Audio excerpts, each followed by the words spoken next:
Welcome back, listeners, to another episode of The Snake Pit. I'm your host, Son of Bat, and tonight I'll be talking about the 1987 classic, The Lost Boys.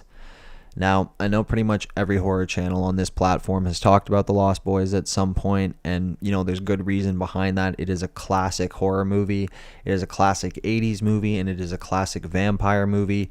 Definitely redefined the subgenre, and, I don't know, for better or worse, because we got Twilight and shit like years down the road, but from the 80s to the 90s, this movie helped revitalize that. You had a bunch of other great stuff like Fright Night, Near Dark, Vamp. In the 90s you got From Dusk Till Dawn, but I think this was one of the springboards, and this is one of the ones that, like, if you're not a major horror fan, or if you're just getting into horror, or if you're a younger viewer, you can watch this movie and it will definitely help push you in the right direction. I'm speaking from personal experience. This is a movie I saw countless times as a kid on television. If you're looking at the thumbnail for this video, it is the VHS version. I had this VHS since I was like 9 years old. It's just a classic movie. And like I said, for those of you just getting into horror, or those of you who don't really like the extreme stuff, this is a perfect movie to watch. This is a perfect party movie. Really good time. And we usually talk about extreme or disturbing movies on this channel, or obscure movies. Every so often I like to throw a more mainstream one in there, or a blockbuster.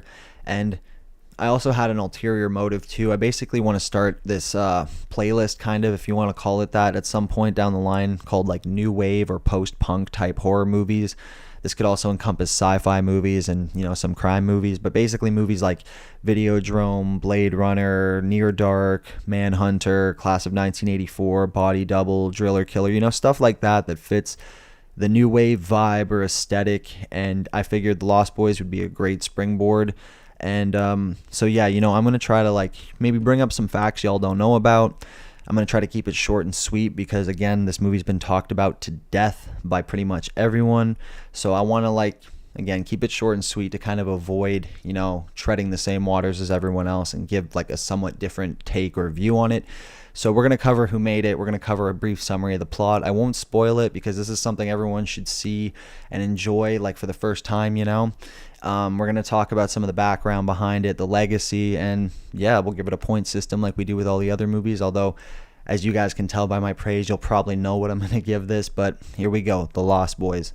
So like I said, The Lost Boys was released in 1987. It was directed by Joel Schumacher with a screenplay by Janice Fisher, James Jeremias, and Jeffrey Boehm. And it was produced by Harvey Bernard, distributed by Warner Brothers, and had help from the production company Richard Donner Production. Those of you who don't know, Richard Donner did Superman, he did The Omen, and I'm pretty sure he did Goonies, or he produced it. So the guy makes classics. This is one of those ones that he helped out. Joel Schumacher, great director. Some of his horror movies are fucking amazing. 8mm is one of my favorite psychological horror movies. It is a fucking banger that I hope to cover at some point. But let's just run down the cast first before I get into a plot and talk about what this movie's like. So, the movie stars Jason Patric, Corey Haim, rest in peace, Diane Wiest, Bernard Hughes, Edward Herrmann, Kiefer Sutherland, Jamie Gertz, pedophile supporter and apologist Corey fucking Feldman, Jameson Newlander, Brooke McCarter, Billy Wirth, Alex Winter, and many more. This movie, again, is a staple of 80s cinema. It is amazingly casted, and it is shot fucking perfectly.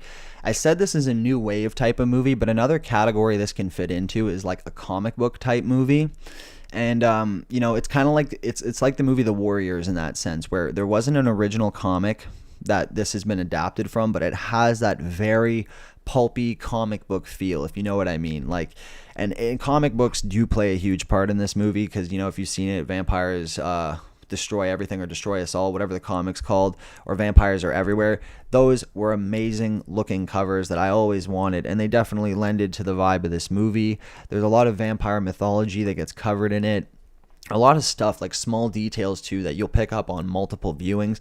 And it's a movie that you want to view multiple times to really pick up on everything. Just so much praise. The title is, of course, a reference to The Lost Boys from J.M. Barrie's Peter Pan, which I kind of the only link to that I see is that these vampires never grow up. But other than that, I don't really see the connection.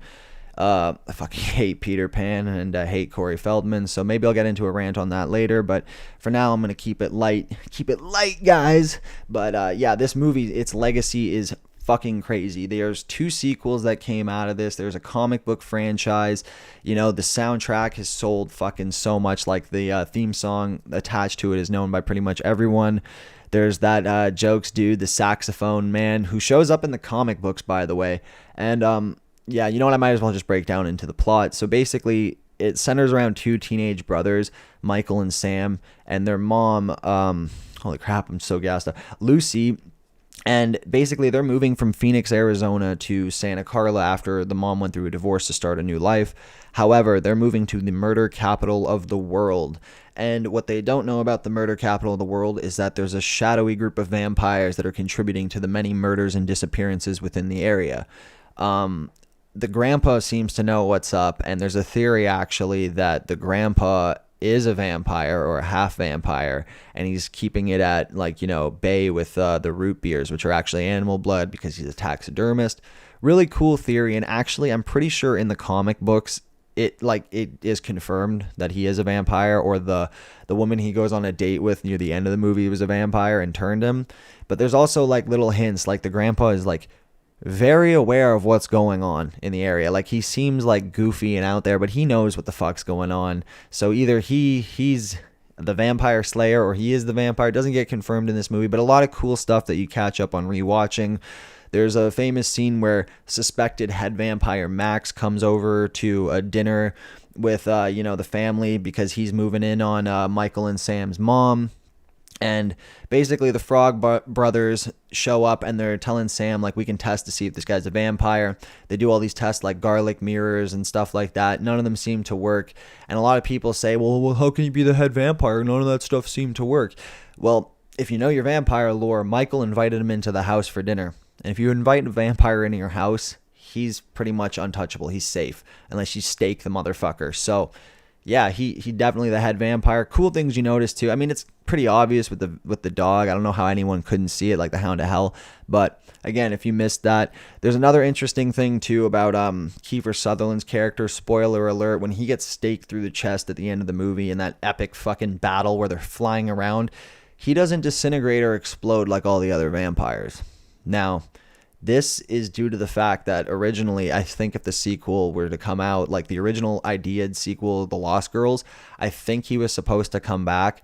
And the idea is that the antlers missed his heart. That's why he didn't disintegrate or explode, because he's not dead. There's another cool scene with Kiefer Sutherland when the boys go into the caves and they start staking the vampires while they're asleep, and they start fucking exploding and convulsing, this glittery blood everywhere, that Kiefer Sutherland's hand gets burned by the natural sunlight, and one tear comes out to express the pain. And everyone talks about how that's such a wild scene. Now, from what I've been reading, the contact lenses were really fucking up his eyes, and that one perfect tear that fell down was genuine. So that's crazy that they were able to get that shot. It's just amazing. This movie was made for $8.5 million. It made $32.2 million, which makes this a blockbuster, definite summer movie. And it has a great tonal shift too. I remember watching this as a kid, and it was kind of jarring, but it flowed really nicely, because you had this Goonies type adventure story going on, which, funny enough, this was supposed to basically be a Goonies ripoff with vampires. The ages for the vampires and the kids hunting them would have been a lot younger, but I'm actually glad they went the way they did with this one and raised the ages a bit more, because if it was a total kids movie, I don't know if it would have been as classic or it would hold the legacy that it has today. But the tonal shift would be it was like Goonies for a bit, and then you get these brutal fucking killings that would happen. So don't be fooled by some of the scenes you see. This is definitely an R rating. Its violence is epic. Like I said, the vampires, when they explode, it's this glittery, bloody, goopy mess. There's bones sometimes. It's just great. There's this scene with these guys when they're trying to turn Michael into a vampire. Well, when he's in the beginning stages of turning into a vampire, to confirm it, he's got to kill, and that will lock it in that he's a vampire. And they're all hanging out in the tree, and there's all these fucking surfers moshing around a fire, and they get fucking destroyed, and it is crazy. I think the scene may have even gotten cut down because it was so brutal, but I remember that being crazy when I was a kid. It still holds up today. Those guys, funny enough, are called Surf Nazis, which I always thought was just something Troma did for their movie Surf Nazis Must Die. But then watching, was it called Fast Times at Ridgemont High? I'm pretty sure there was a group called the Surf Nazis. So maybe that was just a term in the 80s or 90s surf culture. I don't know. I'm not from the West Coast, so no fucking clue, bud. But yeah, that was funny as shit. And actually, if you've read the novelization, the characters are expanded upon more. There's a lot more background information that hasn't been, that was cut out from the final product. Like, there's this light-skinned girl who's like working at the video store that Max runs that the vampires all seem to converse with when they go in. She was supposed to have more scenes in the movie, and I think it's implied that she too is a vampire, which plays into the idea of the supposed sequel that was supposed to come out after this called The Lost Girls. And I'm pissed this never came out, because as a kid I thought it would have been sick to have like some smoking hot 80s vampire chick, like punk rock chicks. Would have been fucking dope, but they never did it. Instead we got the Tribe and the fucking Thirst. God. And yeah, no, but I think it would have been cool. I think it would have been a good way to segue both the movies, and I'm just bummed it never happened. You know, maybe somewhere in a parallel universe it did come out, and that's all I can say about that. The legacy this movie has spawned is just amazing too. There was a comic book series along with the novelization. The comic books came out more in the 2000s, and it was fucking, like, it was great. I read at least one of them. One of them was like about the Frog Brothers, and it's like kind of like a hyped up story of their version of vampire hunting through like the years and what went on. And it was pretty cool. There's like some callbacks to the original ones. It definitely more enjoyable sequel than like, let's say, the other two that came out. The other two movies were direct to DVD. And funny enough, when I was a kid, I basically was going to a yard sale, and I hadn't owned the VHS for this movie at that time, or if I did, I owned the VHS. I was trying to find the DVD for it, and I was looking, and I seen The Lost Boys, but it was The Lost Boys, The Tribe, and I wasn't looking at the subtitle. I just saw Lost Boys, and I bought it, and I took it home, and I watched it, and it was the biggest fucking disappointment of my entire life. Little bitch boy Corey Feldman is basically the main character in both those movies. Jameson Newlander, I think, is in the third one. So it's basically about the Frog Brothers. They're terrible movies. Corey Haim and Jason Patric should have came back. You know, they should have made The Lost Girls or whatever the fuck it was going to be. It's just bummy. A funny note too, this movie takes place in Santa Carla. Originally it was supposed to be Santa Cruz, but the Board of Tourism at Santa Cruz really didn't like the idea of being branded the murder capital of the world, especially because in the early to mid 70s, or early 70s I should say, John Linley Frazier, Herbert Mullen, and Edmund Kemper, between the three of them, murdered 28 people in a 30-month period between 1970 and 1973. And they really didn't want to be branded as the murder capital of the world because it was fucking true, buddy.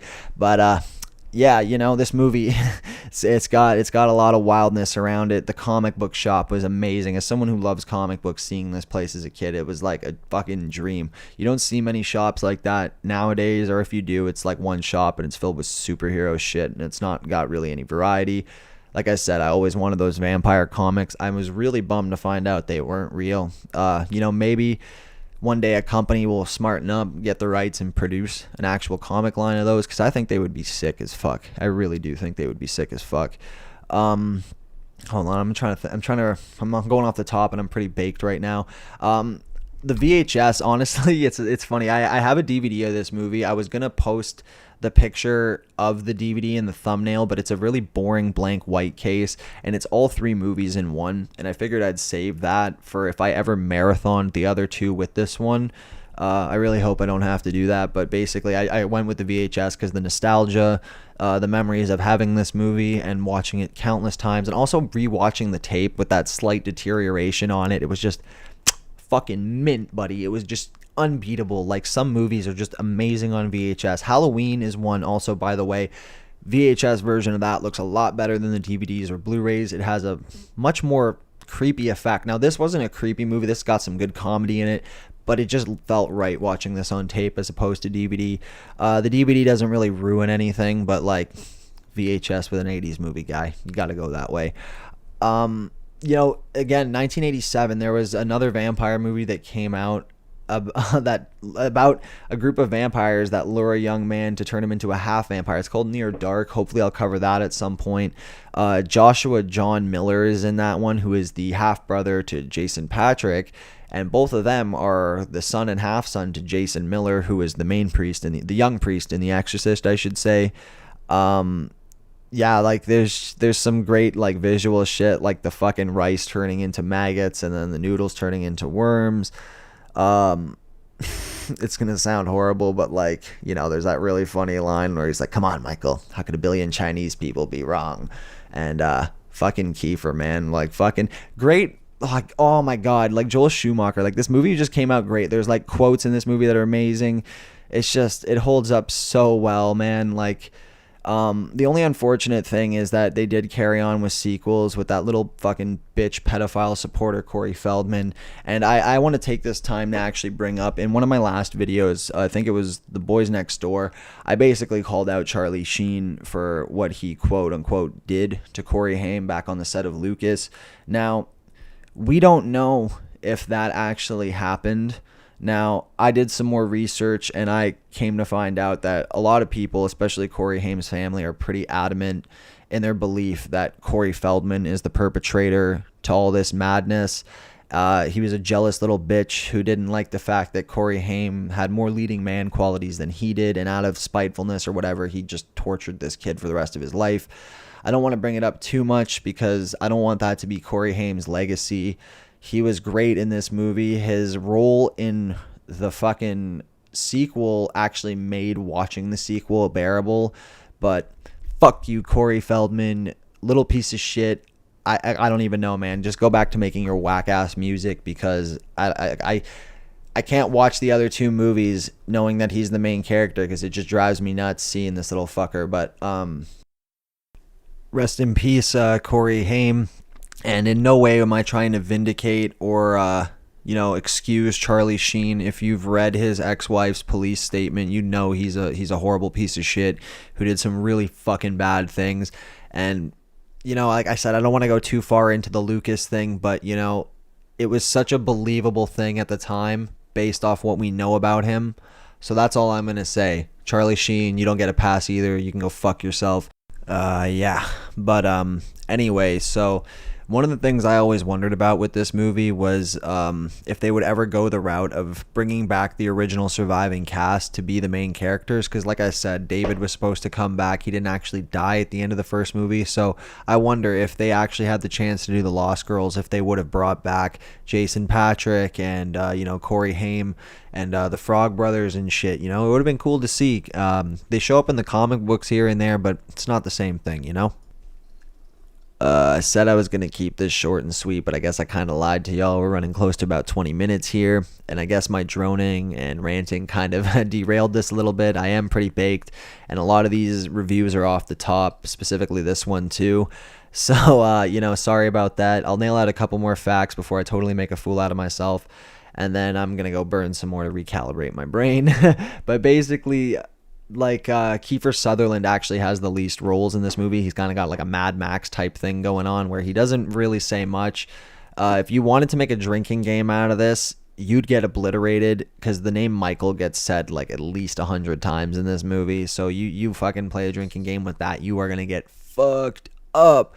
And, fucking fuckface Feldman, he actually almost got fired because of a little coke binge that he had going on. And he always tries to make it out to be like he was Mr. Cool Guy on the set. But like, there's an interview from, I think, 2008 with Corey Haim and the guy who played the vampire Paul. I think his name, hold on, let me just check it out here. His name was Brooke McCarter.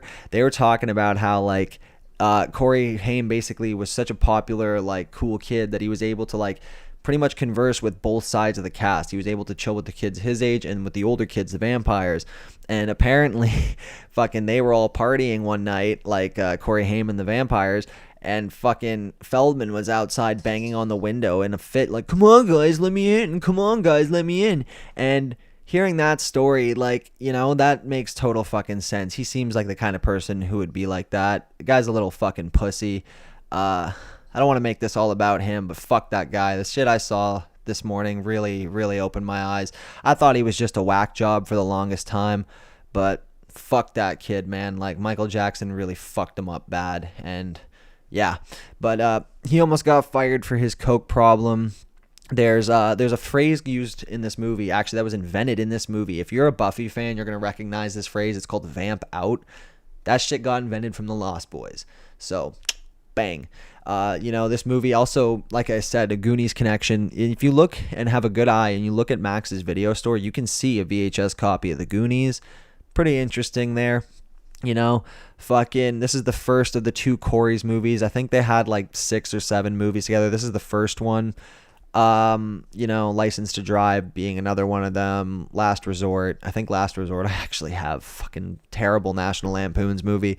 But very, very great movie.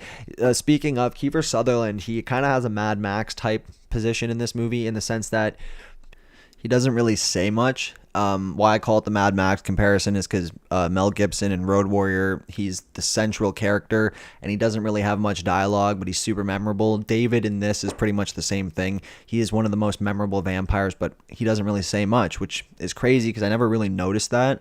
But all around great performances. Joel Schumacher really picked a great cast for this movie because, all these years later, it still holds up as a fucking classic. If I were to rate this on a 10-point system, I'm going to go the unoriginal route. I'm giving this a perfect 10. This is an essential vampire movie. Everyone should see this fucking movie. If you're a vampire fan, this is probably going to be in your top 10, as unoriginal as that possibly could be. It's in my top 10. Amazing movie. Hands down, amazing movie. Timeless classic. I recommend this highly to everyone out there. If you can get a VHS copy, I recommend that because, like I went off about, VHS for an 80s movie looks fucking great. And there's not much more I can say about this. Thank you guys for bearing with me in my stoned rant about The Lost Boys. I hope you guys like this video. Don't forget to like, subscribe, drop a comment down below, and hopefully soon I'll get the ball rolling on the new wave horror movies. I hope to cover Manhunter next if I do that, and then maybe Vamp. So maybe I'll do like vampire, other movie type shit. I don't know. Something I'm going to think about, but hey, thanks for sticking around. Burn one for me. Have a good one. Peace.